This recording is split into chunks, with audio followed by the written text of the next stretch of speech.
کمرے میں داخل ہوتے ہی بلال کی نظر بستر پر پھولوں کے درمیان بیٹھی اس لڑکی پہ پڑی جو گھونگھٹ کے اندر تھی، جس کا چہرہ تو اسے نظر نہیں آیا تھا، لیکن سرخ رنگ کے کامدار شرارے پر اس کے مہندی بھرے ہاتھ ضرور دکھائی دے رہے تھے، اور اس مہندی نے بلال کو مزید غصہ دلایا تھا۔ وہ جو پہلے ہی اس زبردستی کی شادی پہ چڑھا ہوا تھا، اب ان مہندی بھرے ہاتھوں کو دیکھ کے اس کا دماغ غصے سے پاگل ہونے لگا۔ اپنا پرنس کوٹ اتار کر صوفے پہ پھینکتے اس نے ایک نظر اس لڑکی پہ ڈالی جو اب بھی ڈھیٹ بنے گھونگھٹ کے اندر چھپی ہوئی تھی۔ بات سنو بی بی، سارے جہاں کو اسٹیج پہ بیٹھ کے اپنا چہرہ دکھا چکی ہو، اب یہاں یہ سب ڈرامے کرنے کی کیا ضرورت ہے؟ ماورا کا نام لینے کے بجائے اسے بی بی کہہ کے مخاطب کرتے وہ ماورا کو حیران کر گیا تھا۔ 20 سالہ ماورا نے اپنا گھونگھٹ حیرت سے پلٹتے ہوئے اپنی بڑی بڑی پلکوں کو پٹ پٹاتے بلال کی جانب دیکھا۔ دلہنیں تو ایسے ہی بیٹھتی ہیں جی، اصولاً تو آپ کو ہمارا گھونگھٹ اٹھانا چاہیے تھا، معصومیت سے کہتی وہ بلال کو بے انتہا مکار معلوم ہو رہی تھی۔ سب جانتا ہوں تم جیسی لڑکیوں کی چالاکیاں، اپنی یہی معصومیت تم نے میری ماں کو دکھائی نا، جو انہوں نے تمہیں میرے سر پہ مسلط کر دیا، لیکن یاد رکھنا میں تمہاری چالاکیوں میں آنے والا نہیں ہوں۔ بلال نے ایک آر پار ہوتی نظر ماورا پہ ڈالی اور واش روم کا رخ کر لیا، اور وہ اپنی جگہ ہکا بکا سی رہ گئی۔ یہ ماورا اور بلال کی پہلی ملاقات تھی، اس سے پہلے نہ ان دونوں نے ایک دوسرے کو دیکھا تھا اور نہ ملاقات کی تھی۔ بس بلال کی اماں اپنی کزن کی میت پر ماورا کے گاؤں گئی تھیں، وہیں انہیں ماورا کی سادگی بھا گئی اور انہوں نے اپنے اکلوتے بیٹے کے لیے ماورا کا انتخاب کر لیا۔ بلال کا گاؤں کی لڑکی سے شادی کرنے کا کوئی ارادہ نہیں تھا۔ اس کا خیال تھا کہ بظاہر سیدھی سادی نظر آنے والی لڑکیاں بہت چالاک ہوتی ہیں۔ ماورا کے بارے میں بھی اس کے کچھ ایسے ہی خیالات تھے، اور اسے شادی میں کچھ زیادہ دلچسپی بھی نہیں تھی۔ وہ ساری زندگی اکلوتا ہونے کی وجہ سے تنہا ہی رہا تھا، اسی لیے اسے لڑکیوں والی چیزیں بہت زہر لگتی تھیں، خاص کر مہندی کی خوشبو سے ہی اسے الٹی آ جایا کرتی تھی۔ اس کی ماں نے بھی کبھی ساری زندگی اس کی وجہ سے مہندی نہ لگائی، اور آج اس کی دلہن پورے ہاتھوں پیروں پہ بھر بھر کے مہندی رچائے بیٹھی تھی۔ ماورا کو حیران پریشان چھوڑ کے وہ خود واش روم میں چلا گیا۔ پھر جب وہ باہر نکلا تو ماورا ابھی بھی اپنی جگہ ٹک کے بیٹھی ہوئی تھی۔ تمہیں کوئی دعوت نامہ دینا پڑے گا میڈم، اٹھو میرے بیڈ سے، سختی سے کہتے وہ ماورا کا دل دہلا گیا تھا۔ وہ گھبرا کے جلدی سے کھڑی ہو گئی اور بلال کو تکنے لگی۔ بلال نے بیڈ شیٹ پہ پڑے سارے پھولوں کو جھاڑا اور اپنا تکیہ جما کے رکھ دیا۔ ماورا اس کے نزدیک ہی تھی، اس لیے مہندی کی خوشبو مستقل اسے اپنے اعصابوں پہ محسوس ہو رہی تھی۔ یہ کیا گند پلید کے آ گئی ہو، دور ہٹو یہاں سے۔ نفرت سے اس کی مہندی کو دیکھتے بلال نے دور ہونے کا اشارہ کیا تو ماورا اپنی خوبصورت رچی ہوئی مہندی کو دیکھنے لگی۔ مہندی ہے جی، سبھی دلہنیں لگاتی ہیں، یہ تو رواج ہے، وہ نہ سمجھی سے بلال کو جواب دے بیٹھی۔ اپنے گاؤں کے رسم و رواج تم وہیں چھوڑ کے آتی تو اچھا تھا، اس کی خوشبو سے جی متلاتا ہے میرا، اپنے ہاتھوں پیروں کو مجھ سے 100 فیٹ دور رکھو، سختی سے کہتے وہ اپنے تکیے پہ لیٹنے کی تیاری کر رہا تھا۔ ہاتھ پیر تو میرے جسم کے ساتھ جڑے ہوئے نا جی، انہیں کیسے دور رکھوں گی؟ باولے پن سے کہتی وہ بلال کو اندر تک سلگا گئی۔ بات سنو میری، میرے ساتھ یہ ڈرامے بازیاں نہیں کرو، اپنا تکیہ اٹھاؤ اور کہیں اور جگہ بناؤ۔ جب تک یہ مہندی تمہارے ہاتھوں پیروں پہ رچی ہے نا، مجھ سے 100 فیٹ دور ہی رہنا، ورنہ تمہارا وہ حشر کروں گا کہ یاد رکھو گی۔ بلال نے تکیہ اٹھا کے ماورا کے منہ پہ دے مارا اور کس کے آنکھیں بند کر لیں۔ بیچاری ماورا بلال کے سلوک پہ بے انتہا گھبرا گئی۔ جلدی سے صوفے پہ تکیہ رکھتے اس نے اپنے بھاری بھرکم لباس سے خود کو آزاد کروایا اور بے اختیار اپنے ہاتھوں پہ رچی مہندی کو دیکھنے لگی۔ اس کی دوستوں نے تو یہ مہندی دیکھ کے اس کے کانوں میں نہ جانے کیسی کیسی سرگوشیاں کی تھیں۔ بلال بھائی یہ خوبصورت بہترین مہندی دیکھیں گے تو واری صدقے جائیں گے۔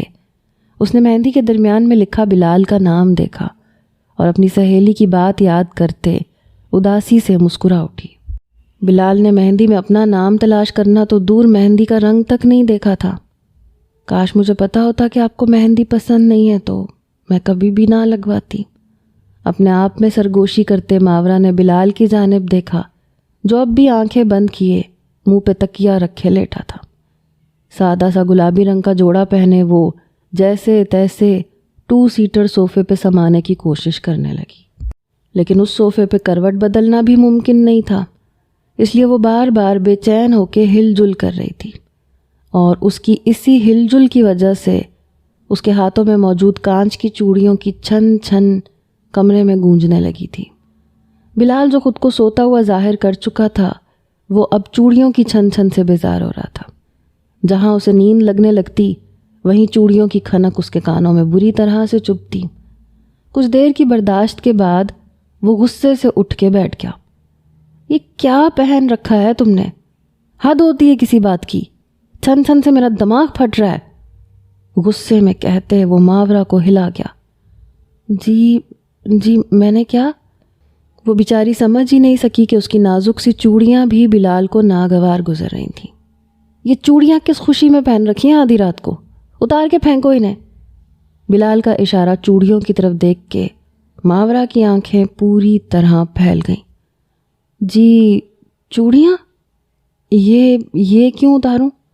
اسے بچپن سے چوڑیاں بہت پسند تھیں، لیکن اس کی ماں نے ہمیشہ یہ کہہ کے اسے چوڑیاں نہ پہننے دیں کہ ایسی چیزیں شادی کے بعد ہی اچھی لگتی ہیں، کنواری لڑکیوں پہ یہ سب کچھ اچھا نہیں لگتا۔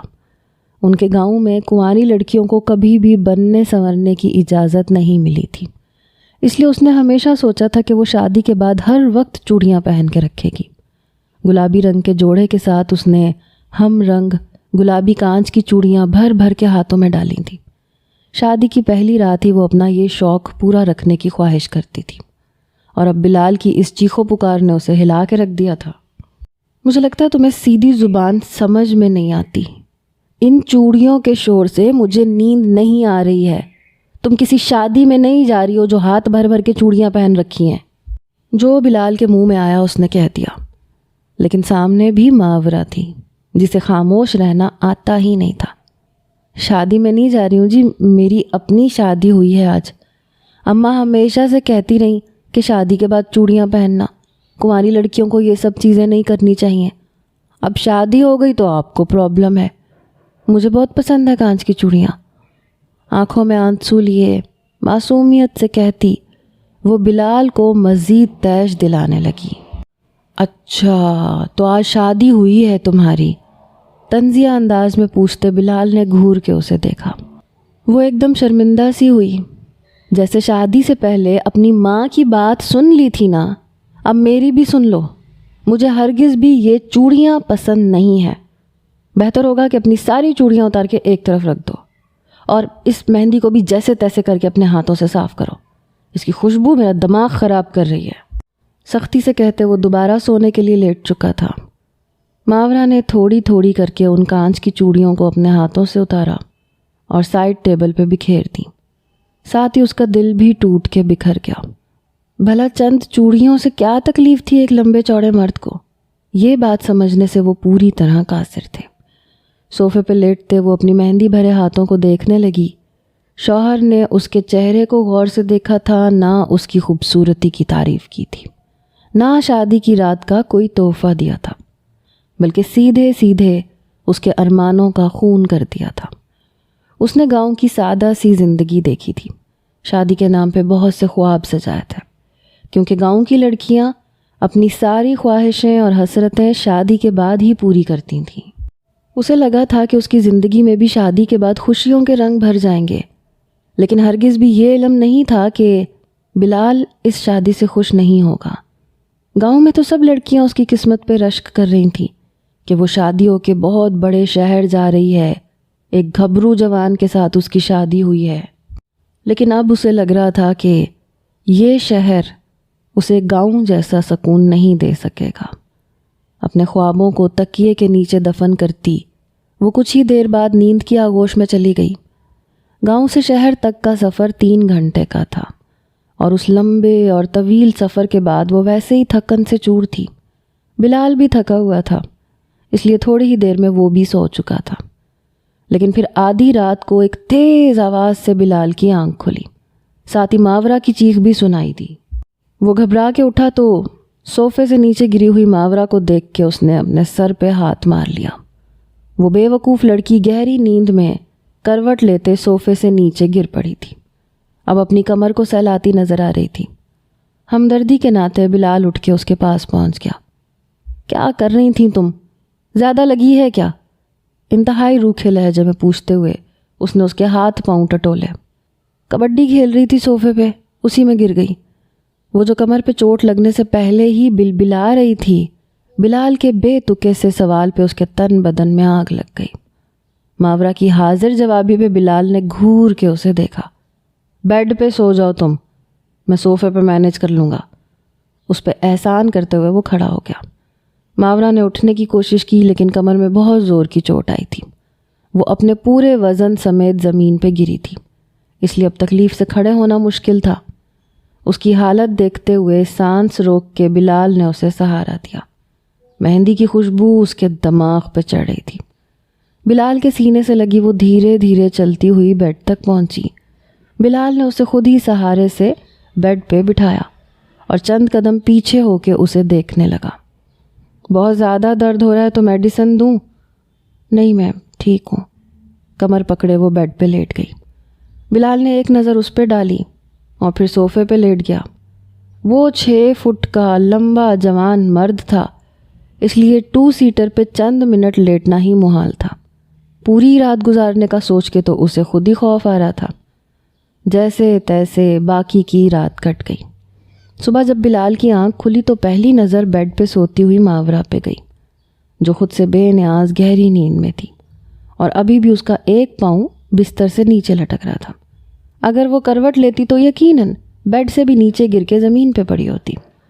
بلال فوراً اس کے نزدیک گیا، اس کا پاؤں پکڑ کے واپس بیڈ پہ کرتے اس کے اوپر چادر ڈالنے لگا۔ جب ہی اس کی نظر ماورا کے ہاتھوں پہ پڑی، کلائی میں 1-2 جگہ کٹ نظر آ رہے تھے جو اب سرخ ہو کے گہرے ہو رہے تھے۔ یہ سمجھنے میں اسے وقت نہ لگا کہ چوڑیاں اتارتے وقت ماورا کے ہاتھوں پہ کٹ لگا ہے۔ اس کی سفید چٹی کلائیوں پہ کچھ لمحوں کے لیے بلال کی نظر ٹھہری اور پھر وہ سر جھٹک کے پلٹ گیا۔ پتہ نہیں کس گنوار کو اماں نے میرے سر لا کے باندھ دیا۔ سونے کا طریقہ بھی نہیں آتا، بات کرتی ہے تو گنوار پن جھلکتا ہے۔ غصے میں بلبلاتے ہوئے وہ کمرے سے باہر نکل گیا۔ بلال کی اماں نے اسے دیکھا تو مسکرا دی۔ ناشتہ بنا دوں تیرے لیے بلال؟ محبت سے پوچھتے انہوں نے اکلوتے بیٹے کو مزید غصہ دلایا۔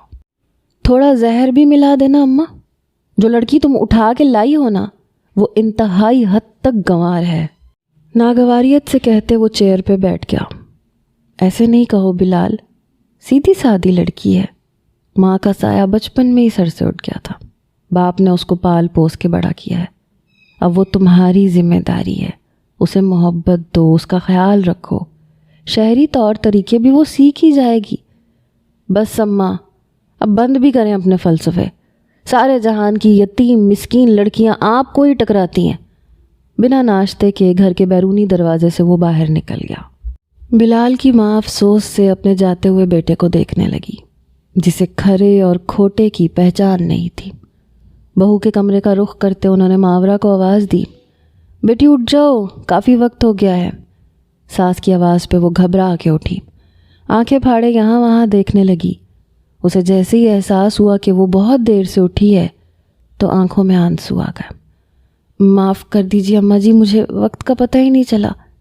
ارے کوئی بات نہیں، پریشان نہ ہو، میں نے ناشتہ بنا دیا ہے، تم آ جاؤ ساتھ ناشتہ کرتے ہیں۔ بلال تو نہ جانے کہاں نکل گیا۔ محبت سے اس کے سر پہ ہاتھ رکھتے وہ واپس باہر نکل آئیں اور ماورا ان کی پشت کو محبت سے دیکھنے لگی۔ پہلی بار اسے احساس ہوا تھا کہ ماں کے جانے کے بعد کسی نے اسے ماں کی طرح سے پیار دیا ہے۔ جلدی سے سرخ رنگ کا جوڑا نکالے، وہ پھر پوری طرح نئی دلہن بن چکی تھی۔ ہاتھوں میں بھر بھر کے کانچ کی چوڑیاں، بڑے بڑے گولڈن جھمکے، بالوں میں پراندہ، آنکھوں میں کاجل کی دھار اور ہونٹوں پہ سرخ لپسٹک لگائے وہ اپسرا لگ رہی تھی۔ خود کو آخری نظر آئینے میں دیکھتے وہ ناشتے کی ٹیبل پہ پہنچی تو بلال کی ماں نے اسے سر سے پاؤں تک دیکھا اور پھر بلائیں لے ڈالیں۔ بلا شبہ وہ بہت حسین لگ رہی تھی۔ دونوں نے ایک ساتھ ناشتہ شروع کیا۔ اتنے میں بلال واپس لوٹ آیا۔ اس کی نظر ماورا پہ گئی تو پہلے تو وہ ٹھٹک گیا۔ وہ بے انتہا خوبصورت لگ رہی تھی، لیکن پھر وہی سرخ لپسٹک، چوڑیاں، اس کا جی گھبرانے لگا۔ یہ سب کیا ہے؟ تم گھر میں ہو یا کسی کی بارات میں جا رہی ہو؟ اتنی گرمی میں ایسے کپڑے کون پہنتا ہے؟ وہ اپنی ماں کے سامنے ہی اسے ٹوک بیٹھا۔ بلال کی ماں نے تنبیہ بھری نظروں سے اسے دیکھا تو وہ سر جھٹک کے بیٹھ گیا۔ خاموشی سے ناشتہ ہوا اور پھر بلال کمرے میں جا کے بیڈ پہ گہری نیند سو گیا، کیونکہ وہ ساری رات کا جاگا ہوا تھا اور اب اسے آرام چاہیے تھا۔ ماورا ساس کا ہاتھ بٹاتی رہی۔ پھر شام کے وقت بلال نے بتایا کہ اس کے قریبی دوست احسن کے گھر پہ ان کی دعوت ہے۔ ولیمے میں بھی 2 دن باقی تھے، اسی لیے احسن نے پہلے ہی دعوت رکھ دی تھی۔ بلال کی ماں نے عجیب نظروں سے بیٹے کو دیکھا، لیکن ماورا کے سامنے وہ خاموش رہی۔ ماورا، کوئی ڈھنگ کا سوٹ پہننا، خبردار جو تمہیں نیلے پیلے رنگوں میں دیکھا۔ تمہارے جوڑوں میں اماں نے ایک ایش گرے کلر کا جوڑا بھی رکھا تھا، وہ نکال کے پہن لو، اور اس کے ساتھ کوئی بالکل چھوٹی سی جیولری پہننا۔ بالوں کو جوڑے کی طرح بنانا، یہ پراندہ ڈالنے کی ضرورت نہیں ہے، سختی سے کہتے اس نے ماورا کو پوری طرح ہدایت کی اور وہ سر ہلا کے کمرے میں چلی گئی۔ پتہ نہیں اماں، آپ کی وجہ سے اب کتنی بے عزتی ہونی ہے دوستوں میں، سارے ہی دوست آئیں گے، یہ پینڈو گوار ان کے درمیان بات بھی کر سکے گی کہ نہیں؟ بلال اب بھی تلملایا ہوا تھا۔ میری بات سنو بلال، گھر کی عزت کو دوستوں کی محفلوں کی زینت نہیں بناتے۔ ابھی تو تم نے یہ دعوت قبول کر لی ہے، اس لیے میں نے کچھ نہیں کہا، لیکن کوشش کرنا آئندہ اپنے دوستوں کو اپنی بیوی سے دور رکھو۔ تمہاری دوستی اس گھر کے دروازے کے باہر تک رہنی چاہیے، بیڈ روم تک نہ لاؤ اسے۔ بلال کی ماں کے سخت لہجے پہ وہ ایک دم ہی چونک گیا۔ اماں، میرے سالوں پرانے دوست ہیں، آپ اچھی طرح جانتی ہیں ان سب کو۔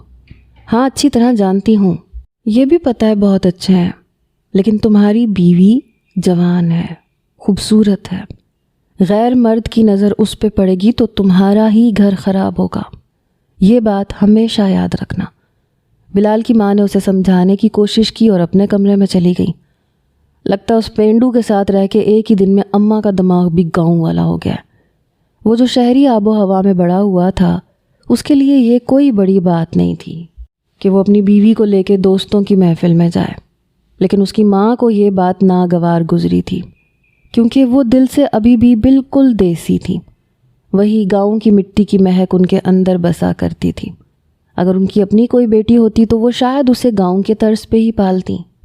ماورا نے ایش گرے کلر کا لانگ فراک اور چوڑی دار پاجامہ پہن لیا تھا، ساتھ ہی اس نے بہت چھوٹے چھوٹے سلور رنگ کی جھمکیاں کانوں میں ڈال لی تھیں۔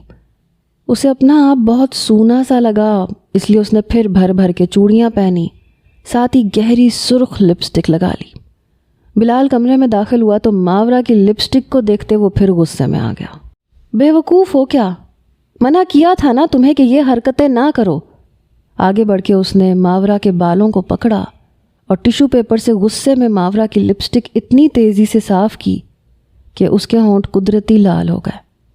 آرام سے پلیز، اس نے جلدی سے بلال کا ہاتھ پکڑا تاکہ وہ اپنی گرفت کو کچھ ہلکا کرے، لیکن اس کے ہاتھ پکڑنے پہ بلال کے تن بدن میں کرنٹ دوڑ گیا۔ سانس روک کے وہ اسے اپنے بے انتہا نزدیک محسوس کرنے لگا، جبکہ ماورا اپنے ہونٹوں پہ انگلی پھیرتے دھیرے دھیرے انہیں تھپ تھپا رہی تھی۔ بس اب ایسے ہی ٹھیک ہے، اب کچھ نہ لگانا اس پہ۔ خود کو اس سے دور کرتے بلال نے اپنی نظریں چرائیں تھیں۔ ماورا نے خود سے نکال کے پہنے تو بلال اسے پھر گھورنے لگا۔ کیا کیا سمجھانا ہوگا تمہیں؟ اس فراک کے ساتھ ہائی ہیل پہنتے ہیں، چیک کرو کبرڈ میں کوئی سلور ہائی ہیل نہیں ہے۔ بلال کے کہنے پہ اس نے ہائی ہیل تو نکال لی، لیکن اسے پہن کے وہ چلنے سے قاصر تھی۔ جیسے ہی اس نے 2 قدم بڑھائے، ساتھ ہی وہ لڑکھڑا کے بلال کے ہی کاندھے سے آ لگی۔ بلال نے ہی اسے سنبھالا، پھر اسے کہنے لگا کہ اگر وہاں کوئی تماشا بنایا تو مجھ سے برا کوئی نہیں ہوگا۔ بیلنس بنا کے چلنے کی کوشش کرو، آ ہی جائے گا۔ میرے سارے فرینڈز کی بیویاں اسی طرح کے سینڈلز پہنتی ہیں، ایسے ہی کپڑے پہنتی ہیں اور بالکل سوبر رہتی ہیں۔ تمہاری طرح گاؤں کی گوار نہیں ہے نا۔ بلال کے لفظوں نے ماورا کے دل کو ٹھیس پہنچائی تھی۔ ساری رات بھی وہ اپنے ارمانوں کا ماتم مناتی رہی تھی، اور اب بھی پل پل وہ اسے بے عزت کر رہا تھا۔ گاؤں میں 10ویں جماعت تک کا اسکول تھا، اس لیے اس نے 10ویں پاس کر رکھی تھی۔ وہ اتنی بھی گنوار نہیں تھی جتنا بلال اسے سمجھ رہا تھا۔ خاموشی سے سہج سہج کے چلتی وہ گاڑی تک پہنچی، پھر بلال کے ساتھ احسن کے گھر تک کا راستہ خاموشی سے طے ہوا۔ گھر سے نکلنے سے پہلے ہی وہ اپنی چوڑیاں اتار کے گھڑی پہن چکی تھی۔ بلال نے گاڑی سے اتر کے ایک آخری نظر اس پہ ڈالی۔ کچھ اب وہ اس کے دوستوں کی بیویوں کی طرح شہری لگ رہی تھی۔ اس کے دل کو تسلی ہوئی کہ دوستوں میں مذاق نہیں بنے گا۔ وہ دونوں اندر داخل ہوئے تو سب کی نظریں ان پر آ کے ٹھہر گئیں۔ احسن نے آگے بڑھ کے اسے گلے لگایا، شادی کی مبارکباد دی، اور پھر گہری نگاہوں سے نئی نویلی دلہن کا جائزہ لینے لگا۔ نظریں جھکائے، خاموش، سادہ سی، وہ سب سے مختلف نظر آ رہی تھی۔ احسن کی بیوی ماورا کو سب دوستوں کی بیویوں سے ملوانے لگی، اور بلال دوستوں کے درمیان بیٹھ گیا۔ اور سنا، کیسی گزری رات؟ احسن نے جان بوجھ کے اسے چھیڑا تھا۔ کیسی گزرنی تھی؟ 2 سیٹر صوفے پہ پاؤں اکڑ گئے میرے۔ اس نے بھنا کے جواب دیا تو سبھی حیران ہو گئے۔ کیوں؟ ہمیں تو لگا تھا تو نے تو بیڈ توڑا ہوگا۔ احسن کھلکھلا کے ہنسا تو بلال نے غصے سے اسے دیکھا۔ تجھے معلوم نہیں ہے کیا، میں شادی پہ خوش نہیں ہوں۔ ایسی عجیب گاؤں کی پینڈو لڑکی کو بھلا کیسے قبول کر لوں میں؟ پہلی بات تو مجھے شادی نہیں کرنی تھی، اور اگر اماں نے کروا ہی دی تھی تو کوئی ڈھنگ کی لڑکی ڈھونڈ لیتی۔ مجھے نہیں لگتا کہ میں اسے زیادہ دن جھیل پاؤں گا۔ غصے میں وہ اپنے دوستوں کے آگے اپنے کمرے کا وہ راز بیان کر گیا جو آگے اس کی پوری زندگی کو تہس نہس کرنے والا تھا۔ احسن نے بہت غور سے اس کی بات سنی تھی، اور پھر خاموشی سے اٹھ کے وہ عورتوں کے بیچ جا پہنچا، جہاں ماورا ان سب کے درمیان خاموش سی بیٹھی آکورڈ سا فیل کر رہی تھی۔ جوس کا گلاس لیے وہ آگے بڑھا اور اچانک ہی لڑکھڑا گیا۔ سارا جوس ماورا کے فراک پہ گرا۔ وہ گھبرا کے اٹھ کھڑی ہوئی۔ ریئلی سوری بھابھی، میرا پاؤں سلپ ہو گیا تھا۔ اس نے فوراً ماورا کے بازو پکڑ کے اس کے کپڑوں کو اپنے ہاتھوں سے جھٹکنے کی کوشش کی۔ اس حرکت میں اس کا ہاتھ ماورا کے وجود سے ٹکرایا اور وہ پوری طرح گھبرا گئی۔ اٹس اوکے، جلدی سے خود پیچھے ہوتی ہوئی وہ یہاں وہاں دیکھنے لگی۔ ارم، تم ماورا کو کمرے میں لے جاؤ، اپنے کوئی کپڑے دے دو۔ احسن نے اپنی بیوی کو دوڑایا۔ وہ ماورا کو لے کے اپنے کمرے میں چلی گئی۔ احسن نے بچہ گود میں اٹھایا اور اسے چپکے سے نوچ لیا۔ بچہ بری طرح رونے لگا۔ احسن بیوی کے پیچھے اپنے کمرے میں گیا اور ارم کی گود میں بچہ پکڑا دیا، ساتھ ہی اسے کچن میں کھانا دیکھنے کو بھی کہہ دیا۔ ارم کو یاد آیا کہ اسے فائنل سب چیزوں پہ نظر ڈالنی تھی، اسی لیے وہ بچہ گود میں لیے واپس کچن کی طرف چلی گئی، اور احسن کمرے میں ہی رہ گیا۔ ماورا چینج کر کے واش روم سے باہر نکلی تو دوپٹے سے بے نیاز ڈیپ نیک ریڈ فٹڈ ڈریس میں احسن پہ بجلیاں گرا گئی۔ احسن آر پار ہوتی نگاہوں سے اس کے وجود کا جائزہ لینے لگا، اور وہ سینے پہ ہاتھ لپیٹے دوپٹے کی تلاش میں یہاں وہاں نظر دوڑانے لگی۔ احسن نے خود ہی بیڈ سے دوپٹہ اٹھایا اور آہستگی سے لے جا کے ماورا کے کندھے پہ ٹکا دیا۔ بہت سوٹ کر رہا ہے آپ پہ یہ کلر۔ ماورا کی آنکھوں میں آنکھیں ڈالے وہ بے باکی سے اس کی تعریف کر رہا تھا۔ بے اختیار ماورا کو صبح کا منظر یاد آیا جب اسی ریڈ کلر کے ڈریس پہ اس کے شوہر نے اسے نہ جانے کتنی باتیں سنائی تھیں۔ بنا کچھ کہے وہ بیڈ پہ بیٹھ کے اپنے سینڈل میں دوبارہ اپنے پاؤں قید کرنے لگی۔ احسن فوراً اس کے قدموں میں بیٹھ گیا اور سینڈل کے اسٹرپ باندھنے لگا۔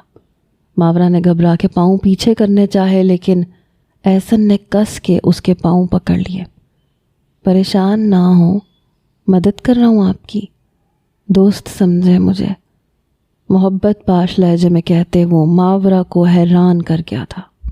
بلال سے مل کے اسے لگا تھا کہ سارے ہی شہری مرد روڈ اور مغرور ہوتے ہیں، لیکن احسن کافی مختلف نظر آ رہا تھا۔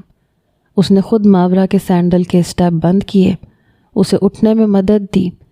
میں جانتا ہوں کہ بلال نے آپ کا حق ادا نہیں کیا، دراصل وہ کسی اور میں انٹرسٹڈ ہے۔ میں آپ کو یہ بات اس لیے بتا رہا ہوں تاکہ آپ پہلے سے ہی آنے والے وقت کے لیے تیار رہیں اور آپ کا دل نہ ٹوٹے۔ احسن کی باتوں نے ماورا کے دل پہ ضرب لگائی تھی۔ ان کے کمرے کا راز 4 دیواری سے باہر نکل کے دوستوں کے درمیان ڈسکس ہوا تھا۔ یہ بات اس کی انا کو بری طرح چوٹ پہنچا چکی تھی، ساتھ ہی بلال کی زندگی میں کسی اور کی موجودگی کا سن کے وہ تڑپ گئی تھی۔ احسن نے اپنے طور پہ کافی گہرا زخم دیا تھا۔ وہ لڑکھڑاتی ہوئی آگے بڑھنے لگی اور پیر مڑنے سے احسن کے سینے سے جا لگی۔ ارے بھابھی سنبھل کے، نرمی سے کہتے اس نے ماورا کے کندھوں سے پکڑ کے اسے سنبھالا۔ اتنے میں بلال وہاں چلا آیا۔ ان دونوں کو یوں دیکھ کے وہ چونک اٹھا، پھر اس کی نظر ماورا کے سرخ جوڑے پہ جا کے ٹھہر گئی۔ اس کا حسن پوری طرح نمایاں ہو رہا تھا۔ وہ خود کو دوپٹے میں چھپانے کی کوشش کر رہی تھی۔ ڈریس کیوں چینج کیا تم نے؟ اور پھر سے یہ لال رنگ کا جوڑا پہن لیا؟ پینڈو ہی رہو گی تم، سختی سے کہتے وہ ماورا کے قریب آیا تو وہ ڈر کے ایک قدم پیچھے ہٹ گئی۔ ارے یار مجھ سے جوس گر گیا تھا، تمہاری بھابھی نے دیا ہے dress, I am really sorry. Ahsan نے فوراً دوست کے آگے صفائی پیش کی۔ بلال کا غصہ کچھ ٹھنڈا ہوا۔ احسن کے ساتھ وہ باہر چلا گیا اور ماورا آنکھوں میں آنسو لیے وہیں کھڑی رہ گئی۔ احسن کے سامنے بھی بلال کا لہجہ اتنا ہی سخت تھا، اور جس انداز میں اس نے بات کی تھی ماورا کو اپنی حیثیت کا احساس اچھی طرح ہو گیا تھا۔ آنسو اپنے حلق میں اتارتی، لبوں کو کترتی، وہ سنبھل کے واپس اپنی جگہ پہ آ کے بیٹھ گئی تھی۔